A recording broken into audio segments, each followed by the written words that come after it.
Welcome to Worldview Matters, discussing controversial issues, discerning current events, defending biblical Christianity. No topic off limits. And now, here's your host, David Fiorazzo. God bless you, friends. Thank you so much for tuning in. I just also want to thank friends who send personal notes, like our sister in Christ, Nina from Virginia, thanking us for the many great interviews and amazing watchmen that we get to have on and talk to, and for the donation. So thank you so very much. And all of you who donated recently, I just want to thank you because we are now on different networks, including Pioneer Network, Beck TV, Harbingers TV, God's Learning Channel, and hopefully Real Life Network. Please pray for that. That's Jack Hibbs' people. They're hopefully going through our interviews, our guests. So we're very, very thankful for that. But I want to there's so much going on, jump right into things with John Haller today. And if you want to get more in-depth than a half hour, go to Fellowship Bible Chapel YouTube channel. That's where John does prophecy updates more than weekly, every couple days, and there's a lot of information that we can't possibly cover on this show. John Haller, welcome back. Good to see you, brother. So let's start with, before I want to touch on J.D. Vance, because you're in Ohio, and you may have some inside scoop. But you said in a couple text exchanges, we are in a very dark place in America. And then you went through this progression of what's happened in recent weeks. Go ahead and share that, and let's just dive into things. Yeah, Lenin once said that there are decades when only weeks happen, but there are weeks when decades happen. Yeah.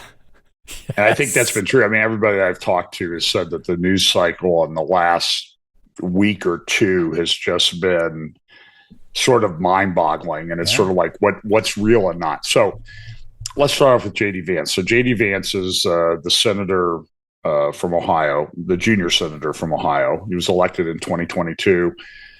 I actually participated in a Fox News panel with Martha McCallum and Brett Baer, and they had about 12 of us on a small panel, and then they had a debate with Tim Ryan that evening. So I think the progression of JD, when I first became aware of JD, he was getting a lot of speaking invites at Chamber of Commerce events, because of his book, bestseller book, Hillbilly Elegy. And I will say at that time, so this is probably about 8 years ago, I would have put him sort of in the liberal camp. When he started to run he was starting to run for Senate, and he was very anti-Trump back in 2020. And he's changed over time. And I would say that my observation of him is that he has become more conservative over time. And it appears that that's genuine, but there are some areas of concern about him. He started out in a big law firm and went to Yale Law School. I believe he's married. His wife is Hindu, Indian and Hindu. They have a couple kids. But, I think the growing up experience that he had in Middletown, Ohio, and I've done cases down there, it's a very depressed area economically.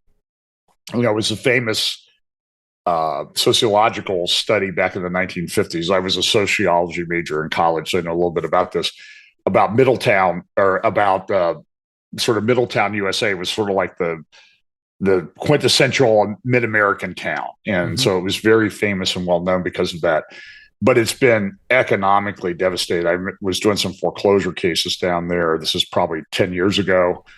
And the whole downtown area, I mean, they had like a 10, 12-story office building that was completely empty downtown. So, and they had a lot of drug abuse. The auto industry used to be big, but you would drive by these giant plants down there around Middletown, and they're completely empty.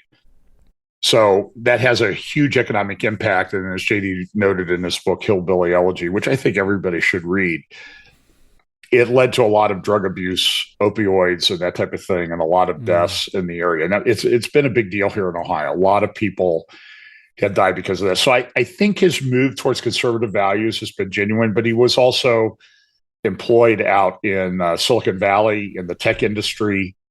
I think he made some money there. And I've seen different websites say that he's been bought and paid for by Peter Thiel, I'm not sure that that's entirely accurate, but certainly he has worked with Peter Thiel, who's a big funder of a lot of high tech, big tech industry, a multi-billionaire, big funder of Republican causes, and a guy that I'm concerned about. And I'm concerned about the direction that it goes. So we need to understand that there's this, as our friend Patrick Wood points out, and I think I agree 100% with Patrick Wood's thesis that technology is technocracy, the development of these people who are going to run things because we're just technologically more advanced than everybody else. Mm-hmm. And this has been a long project that's been going on for 150 years in the United States. It was pushed by Columbia University, then Zbigniew Brzezinski, and through a bunch of organizations like the Council on Foreign Relations, the Trilateral Commission, and that type of thing. And Patrick's written about it extensively. So I think it's an area we need to be concerned about. And I think that even a recent Supreme Court case that overturned the Chevron decision, which gave deference to the bureaucratic, big, deep state bureaucratic agencies in D.C., the court now says, well, that's not constitutional the way that it's been done. But the problem with that is we live in an era where, do you really think that the deep state is just going to shrink away now? Yeah.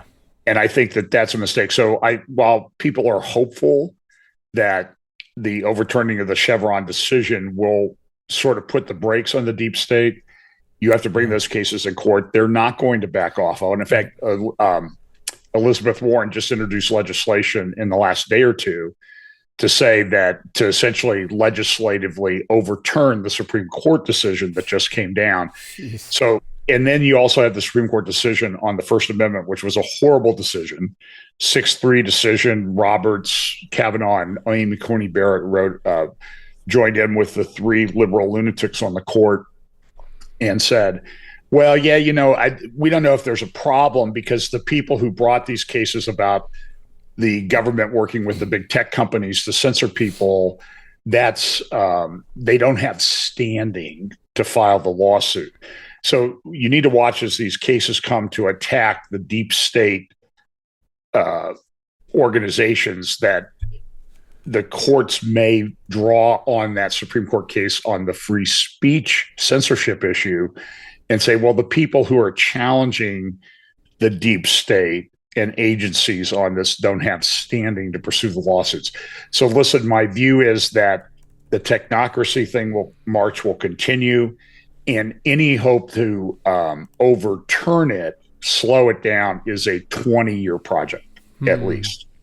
And so it's one of those things where, I'm old enough now that's thinking of something 20 years in the future, I don't really worry about it. Yeah. So, John, really quick, and I mean really quick, your take on the Republican Party platform. Any move away maybe from solid pro-life stances and other maybe social issues in quotes, and other things in the platform that some people seem to be upset about. I'm upset about it. I think it's a legitimate concern. Yep. Look, we had Roe versus Wade overturned about 2 years ago. I said at the time that was going to mean that the battle on abortion was going to be fought state by state. That's gone well in some states, not so well in others. Yeah. And then people are pushing that day after pill that's become unrestricted. And while there was a rollback in the number of abortions last year, at least this year it appears there will be more abortions in the United States than any other year ever. And Planned Parenthood has made more money than they've ever done in history, and they're getting more federal tax dollars, over $700 million in our tax dollars, and they make over $1 billion in revenue. It's interesting, since Roe v. Wade was overturned, I think a lot of good people, Christians, conservatives, have let up a little bit, saying, yeah, finally, but they're fighting even harder. Your quick thoughts?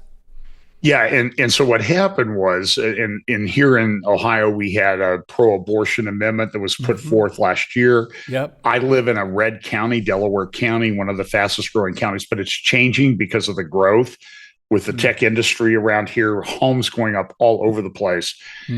But when that came up in this red county, the pro-abortion side of it won by a 2-to-1 margin. Wow. In my county. And so I think what happened is that politicians are politicians. They stick their finger up and they say, okay, this is the way this is going. Trump did it. He's a politician. Everybody needs to, he's not a pastor. He's a politician. And the Republicans, and I even heard some conservative evangelical politician types that have big organizations come out and say, we need to back off on the abortion thing. Oh my goodness. Carrie Lake came out and said that. And okay. I'm pretty sure I heard somebody else, and I don't want to say his name because I'm 1,000% positive, but I can't find the clip. So, okay. but they did come out. Carrie Lake did in Arizona come out and said we need to back off on this abortion thing. And so the Republicans have lost a number of states, like even Kansas, which is a fairly conservative state, except for some of the liberal areas around Kansas City and Lawrence and Topeka, where the universities are. They've come out in sort of pro-abortion ways. By the way, I think one of the biggest court decisions recently was a lady, I'm trying to remember her name, Beverly Beatty Williams was convicted under the FACE Act, the Freedom of Access to Clinic Entrances Act, enacted by the federal government. It's been selectively pushed against people who protest abortion. Yep. We know there have been many people put in prison, and one was just sentenced the other day, yesterday or Friday, to 41 months in federal prison. So this is a conservative pro-life gospel woman preaching black lady from Tennessee who went to a clinic in New York City and protested, and she was convicted in New York City and sentenced to 41 months in prison and 2 years of supervised release after she is released from prison. So, John, they're not just going after former President Donald Trump with Lawfare. They're making examples. Obviously, since January 6th and the build-up by the media of the great threatening insurrection to take over America, which didn't happen the way they described it in Washington, D.C., they're not just going after Trump in the courts. They're going after Jack Phillips. They're going after individuals, pro-lifers. They're going after Christians. And we're not prophets, you and I, but we can say they may be coming for us and friends. If you are outspoken on some of these issues, they may be censoring you or coming after you. But this is a woman go ahead. They will be coming after you. And by the way, I by no means on the political thing, I don't know that Donald Trump is a lock. Okay. I mean, we've watched this cycle over the last couple of weeks. Understand that what happened to Beverly Beatty Williams in New York City over the past few days and her being sentenced to federal prison is egregious, but this is the dream of Kamala Harris. Yes. This is the America. She's worse than Joe Biden. This is the Department of Justice. This is Merrick Garland, the guy they wanted to put on the Supreme Court. It's his department that's doing this. Yep. And so I'm just saying is we're in a very, very dark place in America, and things are so upended. I don't know that Kamala Harris is a lock for the Democratic nomination. I think there's a lot of people in the Democratic Party. I mean, I'm seeing some tweets that are coming out from people associated with Obama that it may be one of these things where Obama never really counted the cost. And I'm going to ask the question, two things on the Biden thing. If he can't run the office of president, if he can't run for the office of president, how do we think that he can run the office of president over the next 4 or 5 months? Yes. Excellent question. We're going to talk about that when we come back with John Haller on Worldview Matters. Introducing Patriot Mobile, the wireless carrier that stands with you. We are committed to supporting the values that make our nation great. With affordable plans and reliable nationwide coverage, Patriot Mobile is not just a wireless service. It's a call to action for those who believe in the American dream. Because this year, is not just any year, it's the most important year since our nation's founding. Choose a wireless carrier that shares your values. Choose Patriot Mobile. Get free activation now with promo code DAVID.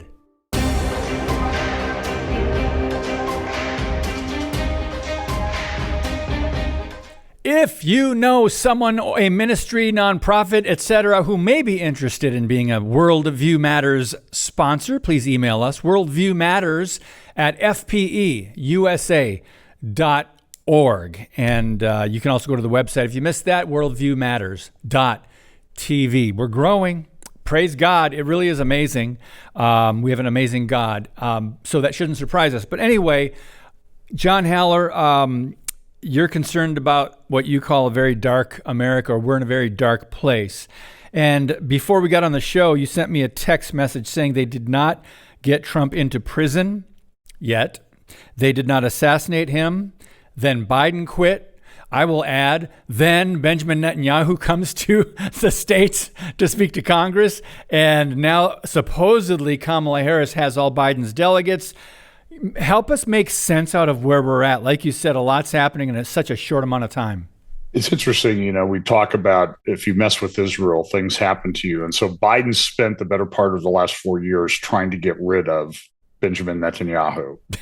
And now who's gone? That's funny. And who's still standing? Ironic, yeah. Well, yeah. And look, I know I have a lot of friends in Israel. They do not care for Benjamin Netanyahu.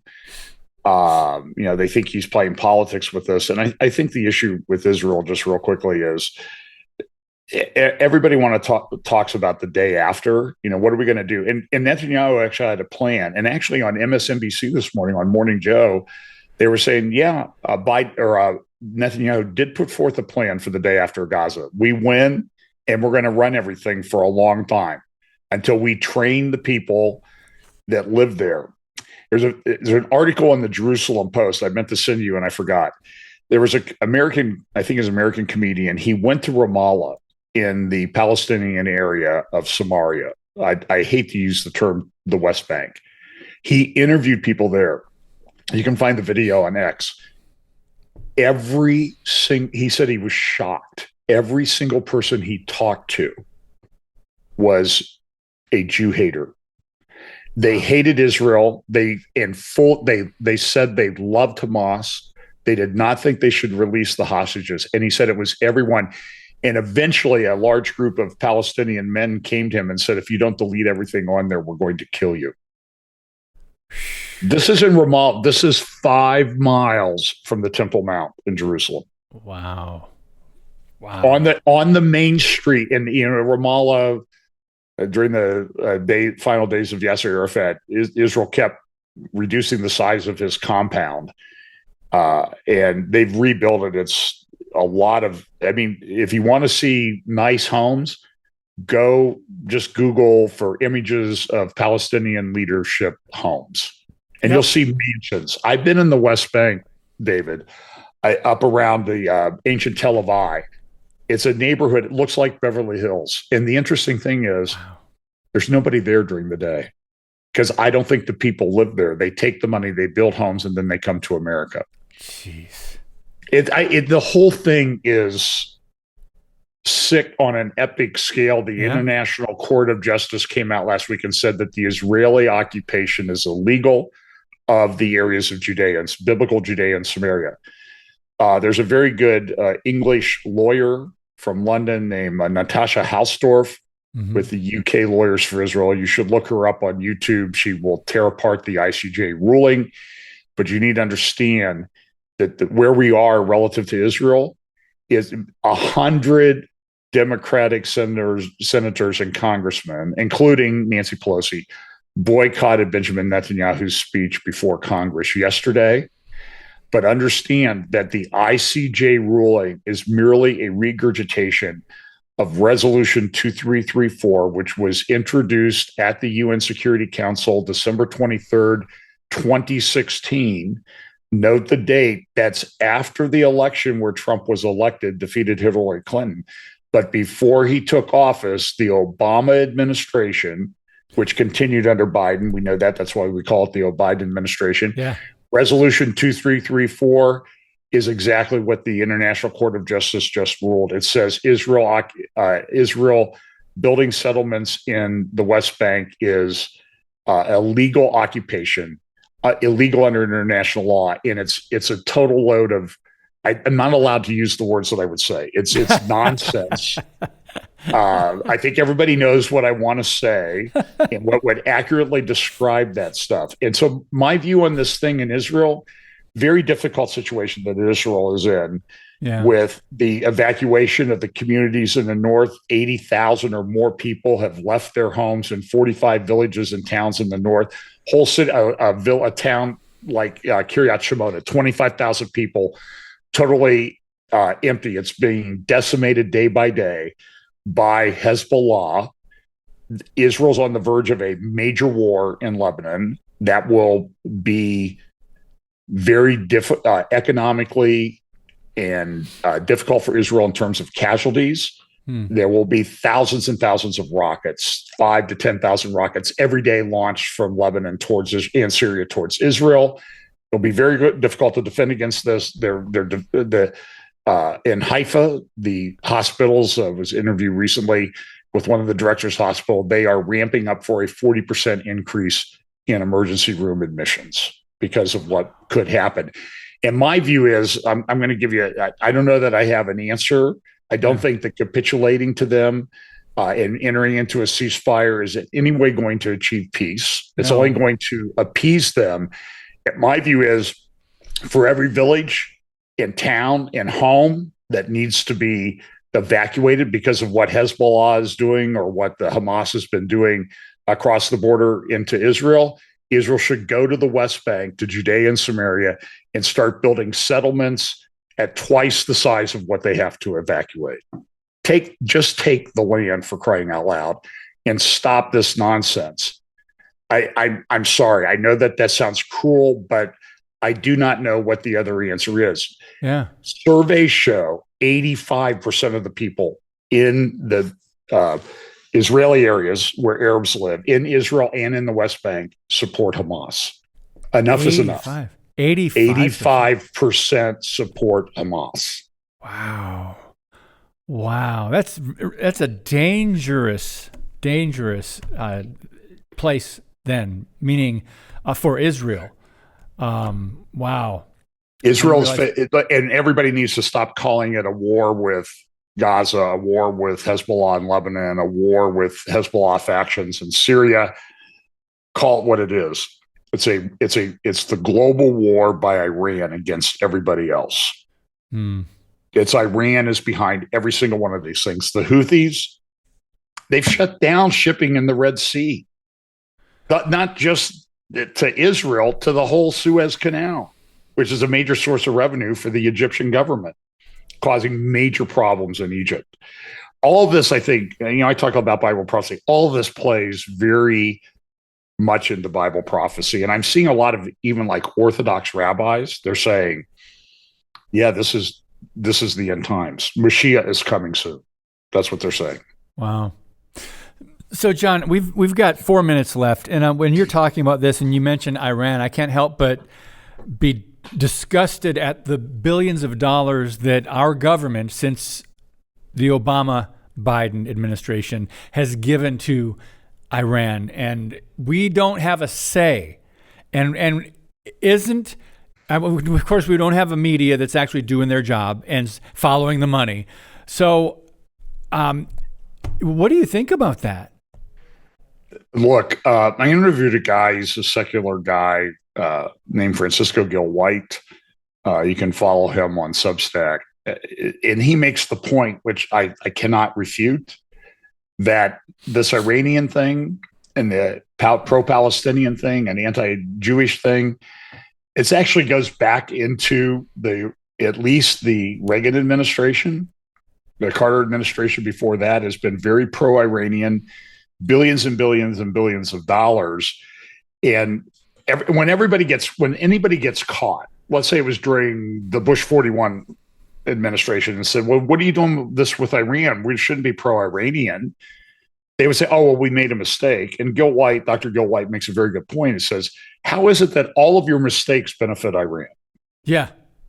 And I will say that whatever you've seen about Obama or the third term of Obama, known as the Biden administration, and what will be the Kamala administration if it happens, everything is defaulted to be pro-Iran. And I will say that of all the people that I've seen running for public office in my lifetime, the most pro-Iranian radical person is Kamala Harris.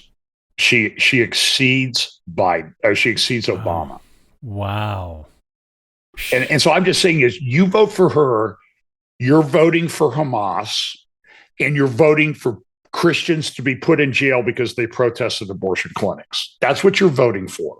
But do you think the average citizen knows that? I mean, those of us who are informed and are paying attention and are following this and have done the due diligence and the research, we get it. We understand. We try to warn people in our sphere of influence, but the media doesn't talk about it. And how does the average person know the truth? How do they get it? They don't. It's just a minute and a half, John. Go ahead. Well, I mean, look, you can follow people like my updates on Fellowship Bible Chapel and Real FBC on Rumble, people like Tom Hughes. Yeah. You can read things like Harbinger's Daily and that type of thing, which will give you a lot of that information.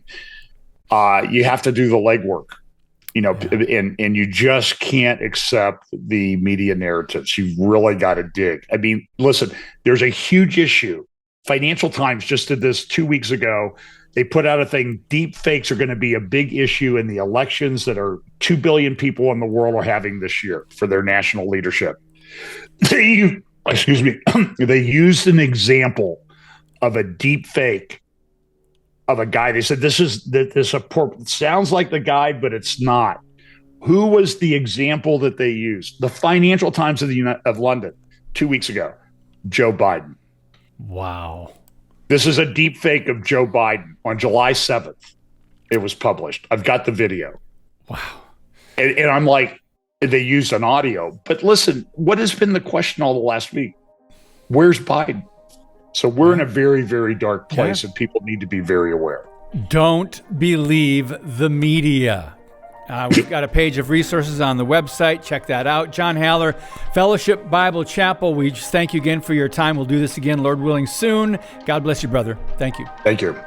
Friends, thanks for sharing the podcast. God bless you, and keep speaking the truth about things that matter.